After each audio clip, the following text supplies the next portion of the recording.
Hello and welcome once again to the hard Brexit scenario on Football Manager 2020, where the UK has left UEFA and left to fend for itself, creating its own Champions League and a whole new league system, and so on and so forth. You probably know it by now. We're on episode 33. So in this edition, we're going to take a look at a few things. We're 1 month into the new season, the 2023-24 season. And we're going to have a look at Champions League tables. We'll see the UEFA Champions League draw. We'll have a look at we'll have a quick flick through the current standings in the leagues, although there's only been about 3, 4, 5 games, so only a very quick one. We'll see if there's anything standing out after the first few games, and we'll have a look at the European Championships with them the qualifying, if you will. But we'll start with the remainder of the transfer window fun. We'll only take a look at select ones, the ones with the most interesting ones. I've put Sergio Busquets on his own because he didn't cost much, but he's joined Leicester City for only 4.2 million. But that's probably because he is 35 years old. But he's the only standout one in there, and it wasn't right at the top, so I gave him his own berth. But in alphabetical order, let's start with Bedfordshire. Luton Town have signed Harry Winks for 23 million. Could go up to 28.5. You never know. But that's the big one up in Bedfordshire or down in Bedfordshire, depending on where you are. We've also got Berkshire with Reading spending a fortune on James Garner from Manchester United.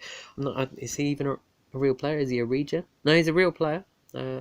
Didn't he used to play for Reading? No, he's just been a Man United youth player all this time. Fair enough, but he's joined Reading for 35.5 million. The big signing of the transfer window there. And also Cambridgeshire. Peterborough, they went mad during August since we last checked. They lost Julian Ngoy to CSK Moscow for 14.5 million, but they have replaced him.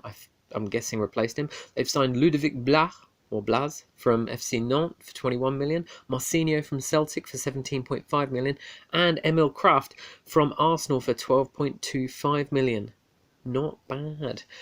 What else have we got though? Cornwall. Now, you don't normally hear much about Cornwall because it's not that big a deal. Truro will win it every season, and they're trying again because in August they went a bit mad. They signed 5 of the top transfers, and one more actually. Signing in August: Anthony Gordon, Nick Kasier, Jimmy Barry, Anthony Ralston, Rominge Kouame, and Sam Hughes in August to bolster their squad and probably give them the title next season, or this season to be more precise. In Cumbria, Barrow have been flashing the cash, spending 26.5 million on Jordan Boone from Scunthorpe, 12.5 million on Andre Dozzell from Charlton, and 10.5 million on Rob Nizet from Aberdeen in August. That's some trying to win money, that is. In Derbyshire, Derby I think they're looking to strengthen their Champions League chances as they've signed Marco Asensio from Zenit St. Petersburg for 22 million, and he's still in his prime. He's only 27, so who knows? Considering that's to add to the squad with Gavarmin, Sarabia. Oh no, they've just left him. Bernat, Malanika, whoever he is, and possibly others that are already in the squad. Derby possibly a force to be seen in the coming season. Devon, here's some silly money for you. Joe Tosom has joined Torquay from Woking for £43 million on transfer deadline day. That's some silly money right there. Exeter and Plymouth also signed players on deadline day, but not quite at the same level. 11.5 million for Bobby Taylor and 10.5 million for Ryan Davies, respectively. Greater London, now you expect big money in Greater London, and we'll see what the actual August ones were if we go here. Karamoko Dembele left. We'll cover him later. Actually, here's the big one. Rocky Bashiri has left Swindon for Chelsea for 43 million. And Nikola Vlasic from CSK Moscow to Chelsea for 34 million. Alberto Sarr has joined Crystal Palace from Tranmere for 29.5 million. Fausto Vera, there's another one for Stoke, so we'll cover that one later. Orel Mangala has left Brentford for Dynamo Kiev for 27 million. Emerson joined Arsenal from Bournemouth for 27 million. Just a lot of big money going in August. And of course, not to be outdone, Greater Manchester. Their big one. Man City signing a new goalkeeper, Gianluigi Donnarumma, from AC Milan for £58 million. What does that mean for Edison? Is Edison even still there? I don't know. I haven't checked. Is Edison still there?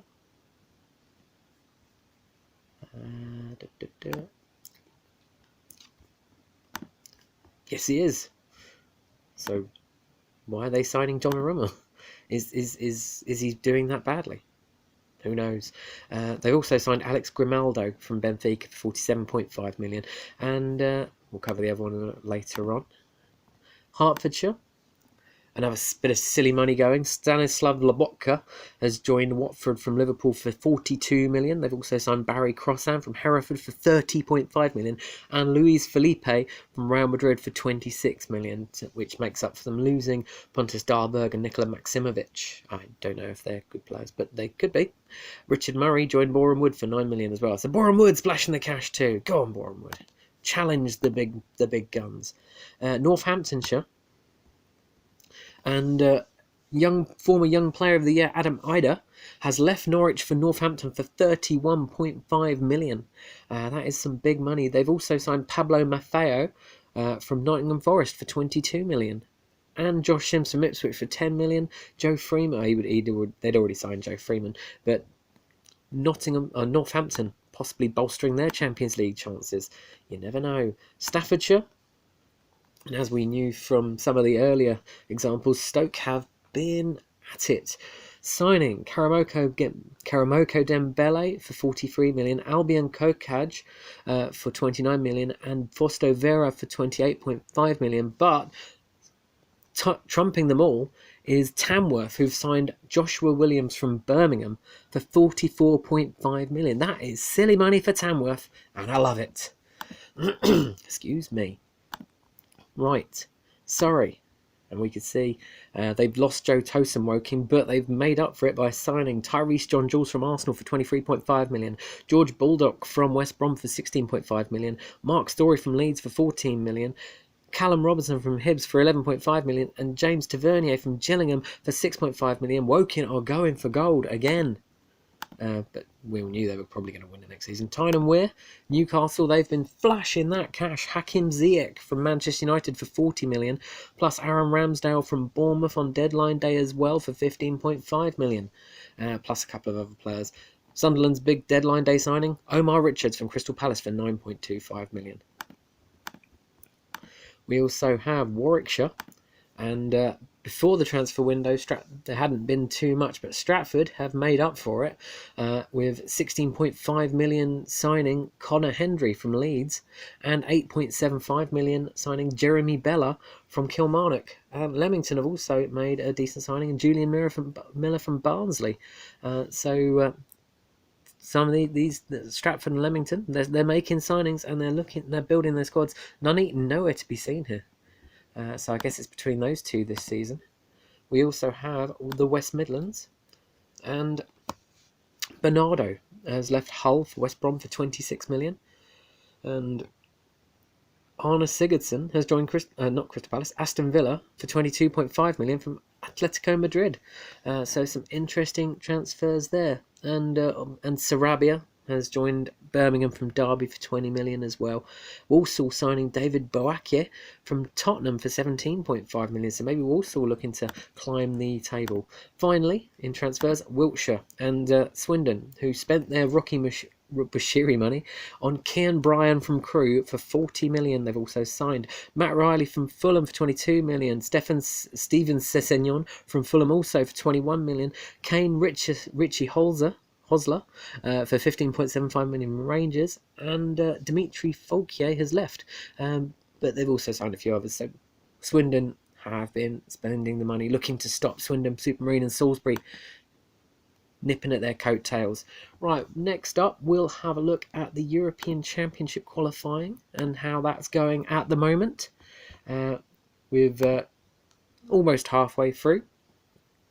Currently, Croatia and Slovenia in qualification places in Group A. Group B, Belgium and Austria ahead of Finland.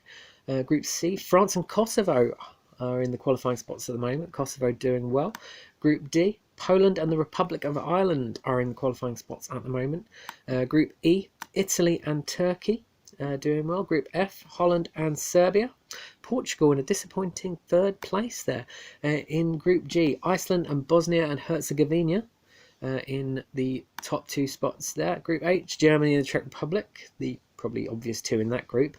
Group I, Switzerland and Sweden doing well at the moment. And finally in Group J, Spain and Norway are the top 2. Now it's the top 2 plus some of the runners up that make it through, so just because you're not in the automatic qualification spaces don't mean diddly squat.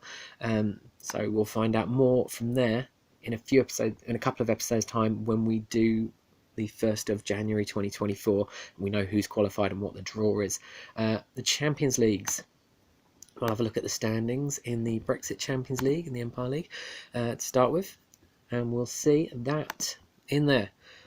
Southampton top of Group A, 2 points clear of Queen of the South. On Group B, Reading atop on goal difference, 2 goals clear of Peterborough in second. Group C sees Crewe in top spot. They're also equal on points with Luton, but they lead on goals scored. Group D, Swindon Town doing the business in that group. 100% record, 3 points clear of Brighton and Hove Albion. Group E, Bournemouth, the reigning champions, are top. 3 wins out of 3 for them. 3 points clear of Dunfermline Athletic and Aberdeen in second and third. Group F, Derby County, 2 points ahead of Plymouth Argyle. While in Group G, Leicester City are top. They have a 100% record and a 3-point lead over Dundee and Lincoln City, second and third respectively. Group H, Liverpool, obviously they've got a 100% record with their group. They are clear of Northampton Town by 3 points. Group I, Oxford United, they are top on goal difference. A single goal separates them and Watford. Group J, Norwich City, last year's finalists. They are top on goal difference. They've got the same record pretty much as second place Kilmarnock, but they've scored a goal more. The extra one. Ballers holding up Kilmarnock evidently. Ballers! Sorry, got to pronounce it correctly. In Group K, Gillingham. They are top, 3 points clear of Ipswich and Hereford. Group L, Stoke City are leading the way with their extra bolstered squad. They're only leading it on goal difference though, with Southend behind them, 4 goals behind. Group M, Stratford. Stratford are doing it. They're finally leading in the group. They could be making that second round if they continue their form. They're only a point clear of Leeds, but Leeds do have a game in hand, so we'll probably overtake them. But you never know. It's an interesting set of results so far. Group N, Chelsea are top. They are 2 points ahead of Hibernian, Chelsea with the 100% record. Group O, another one that you expect to be top of the group, that's Manchester City. 100% record for them as well. Equal on points with Blackburn, but Blackburn are behind on goal difference and have played a game extra. Group P, Newcastle top by 3 points ahead of West Brom and St Johnstone. And finally, Group Q, Bristol City are top, 2 points clear of Cardiff City. Empire League, you can see here, Barrow top with Larne in second, impressively. We could be seeing them make the second round, another Northern Irish representative in the next round. Group B, Dundee are top on goals scored ahead of Scunthorpe, 1 goal clear. We've also got Group C, Colchester United are top, 3 points clear. They've played a game extra, but that extra game has given them an extra win. Exeter in second on 7 points. Group D, Mansfield are top. They're in the same situation as Colchester. They're top by 3 points, but have played a game extra. Leamington just behind them, and Weymouth as well. Group E, Rangers are top, 3 points clear of Stranraer and TNS. Don't forget them. In Group F, Burnley top, 4 wins out of 4, 12 points, 6 whole points clear of Oxford City in second. Group G, Inverness Caledonian Thistle top on goal difference ahead of Ebbsfleet, both on 9 points. Group H, Darlington are top, another one with 4 wins out of 4 and 6 points clear of second place Heart of Midlothian. Group I, MK Dons lead the way, 10 points, 4 points ahead of Chesterfield, another one where the team with 4 games played is top of the group. Not such a case in Group J with Everton top, 100% record, 3 wins out of 3, 9 points and 2 points clear of Needham Market in second, so a decent one for Needham Market so far. Group K, Macclesfield top, 6 points clear of Portsmouth, another one with the 4 games played. Arsenal are top of Group L, but they're only top on goals scored, surprisingly. Peterhead also top, kinda. Both have scored 9 goals. Well, both have got goal difference of 9 points. Both have 9, but Arsenal have 10 goals. Peterhead only have 9. But then again, looking at the rest of the group, you can see why, and they haven't played each other yet, so I imagine Arsenal will be probably clear at the top next time we have a look. Group M, Burton Albion top, 3 points clear of Stevenage. Group N, Barnsley, they have 9 points, so have Forest Green. Barnsley have played a game extra, lost a game extra, but they are top on goal difference at the moment. Group O, Sunderland are top, 1 point clear of Alloa Athletic and Peterborough Northern Star. Northern Star getting the points in so far. They could make the second round ahead of perennial Empire League decent team Alloa Athletic. Group P, Aston Villa top, 3 points clear of Crawley and Staines. And finally in Group Q, Manchester United 4 points. Oh, sorry, not 4 points, 4 wins out of 4. 100% record, 19 goals scored, a massive goal difference, and 6 points clear of second place Morton. In the actual Champions League, the group stage is on, and we can see the group stage drawn now. Which is the group of death? Well, we'll start with looking at Group A, which is Ajax, Barté, Besiktas, and Borussia Dortmund. Group B, Barcelona, Bayern Munich. So far, so group of death, but then it fails a bit with Hapoel Beersheva and Shakhtar Donetsk. Group C, Athletic Bilbao, FC Midtjylland, Mulder and Lyon. Group D, Austria Vienna, Krasnodar, Real Madrid and Juventus. Another half group of death there. We've not really got one just yet. Group E, Feyenoord, Inter Milan, Schalke and SJK from Finland. Group F, Bayer Leverkusen, Genk, Napoli and Benfica. And Group G, Monaco, Sparta Prague, Sporting and Zulte Waregem. And finally Group H, and this might be the one we'll have to do with Atletico Madrid, Dundalk, PSG and Red Star Belgrade. So there's no true group of death this year, which is quite disappointing. What about in the Europa League? Group A, AEK Athens, Lazio, Rio Ave and Velez Mostar from Bosnia. Group B, Utrecht, Hertha Berlin, Alexandria and Valencia. That is kind of a group of death, considering it's the Europa League and not the Champions League now. In Group C, Porto, Ammonia, or Ammonia, if that's how you pronounce it, PSV and Zenit. Another kind of group of death there, if you take out the Cypriot team. Group D, Anorthosis, Borussia Mönchengladbach, Lokomotiv Moscow and Slavia Prague. Group E, Anderlecht, Lokomotiva of Croatia, PAOK and Rapid Vienna. Group F, Fehervar, AC Milan, Real Sociedad and Hoffenheim. There's your group of death. We got a proper one there. FC Copenhagen, Lille, Lugano and Celta Vigo in Group G. And Group H, Maritimo, Roma, Sion and Slovan Bratislava. Finally in the Europa Conference League, we can see we've got Eintracht Frankfurt, Gothenburg, Sujecka and Tuzla City. Group B, Arsenal, Tula, not Arsenal, London, Bodo Glimt, Pex Wall and Shamrock Rovers. Group C, Ilves, Opava of the Czech Republic, Piast and Wolfsberger. Group D sees Bena Yehuda, Club Bruges, Dijon from France and Zalgiris. Group E, Asteras Tripolis from Greece, Balzan of Malta making the group stage, Sevilla and Slavia Sofia.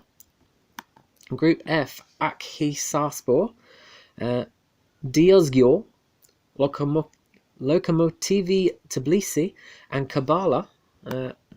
Group G, AEL, FC Botasani, Javor and Torino. And finally in Group H, Mariupol, Nitra, OB Odense and Zaria Balti.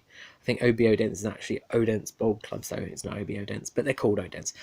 I'm getting too much into it. So that's all the draws for the Champions League. Is there anything I'm missing out? Let's have a look at the tables. We'll have a look at the main Scottish one, which is Glasgow, in my eyes anyway. Obviously, apologies to any other Scottish region if you feel that you're more worthy. We will check you out at some point.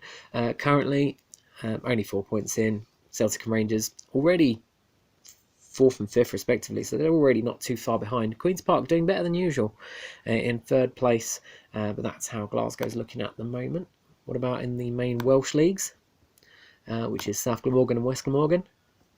And Cardiff, they've got a game in hand, 100% record so far, although they've already conceded 2 goals in the first 2 games, which is not like them.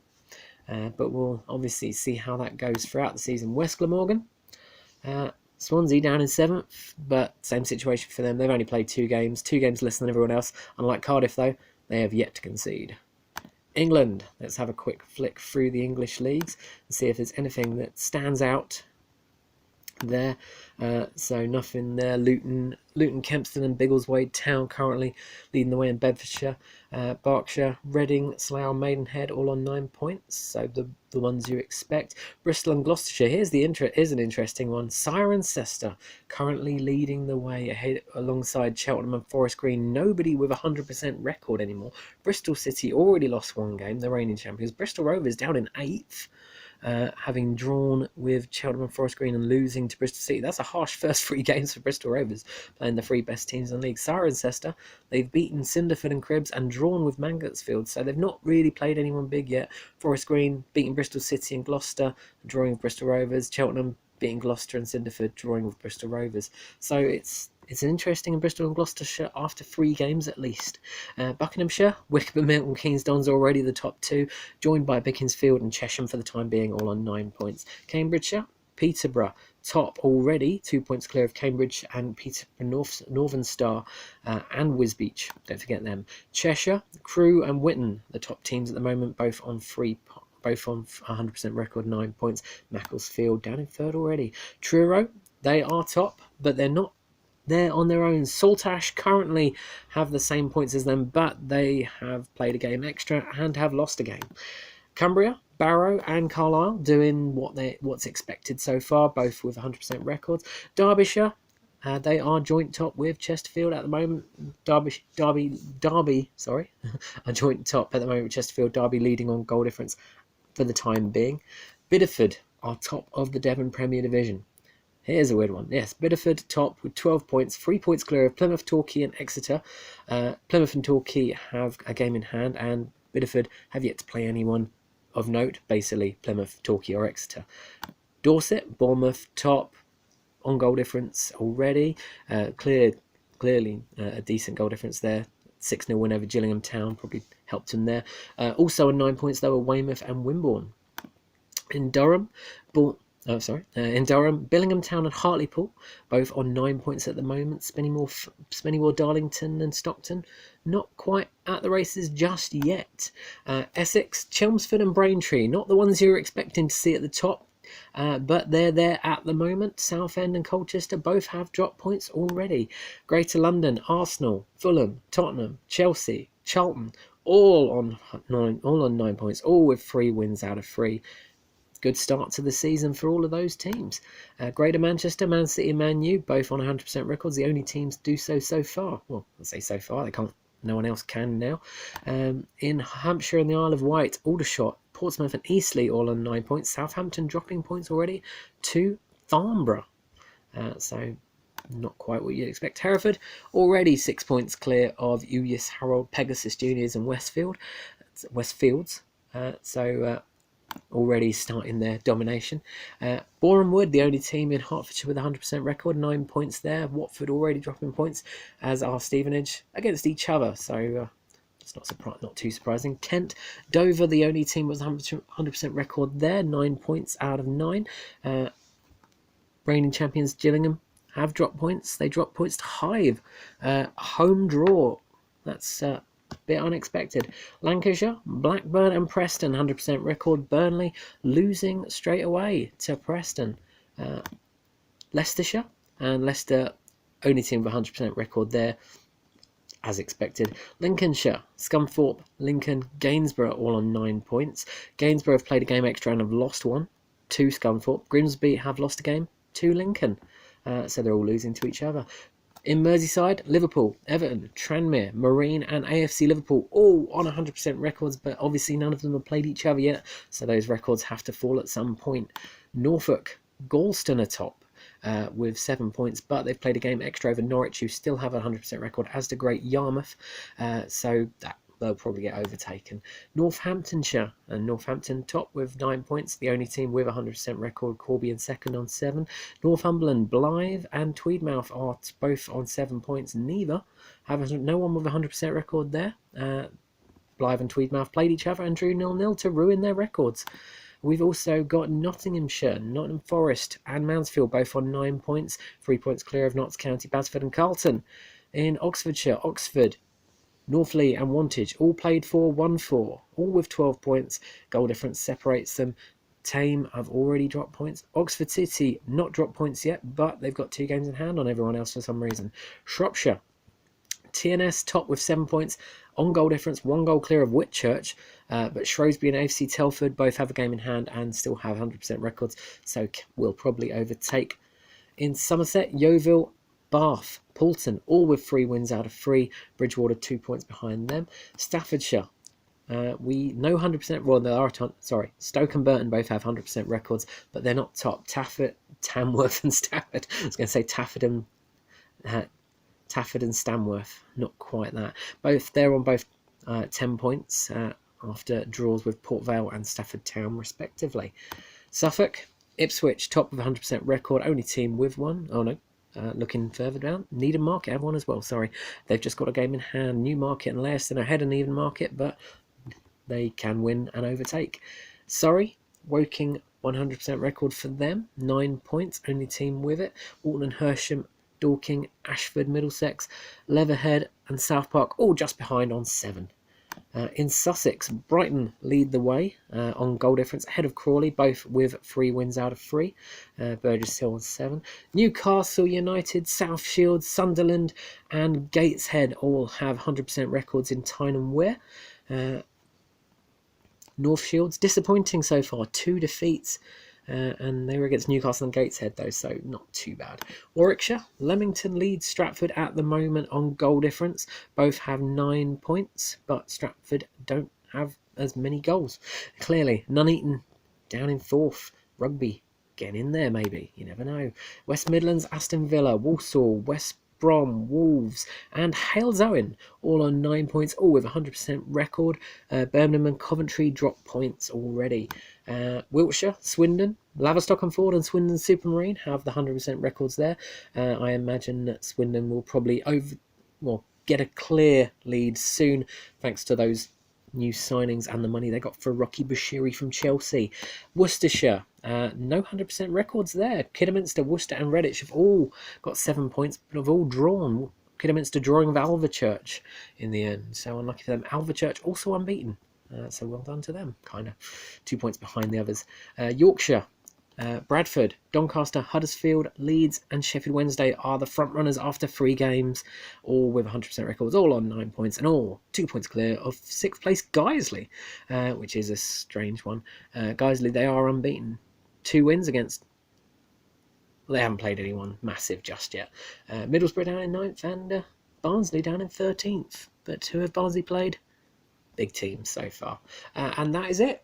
We've gone through all the big teams. As it's only a quick one for the leagues this time because they've only played 3-4 games, so it doesn't really matter just yet. Next time, it's going to be the 1st of November. We'll have a look at the Club World Cup draw for 2023. We'll have another proper look at the tables, another proper look at the Champions League tables. So until then, like, subscribe, and rock on.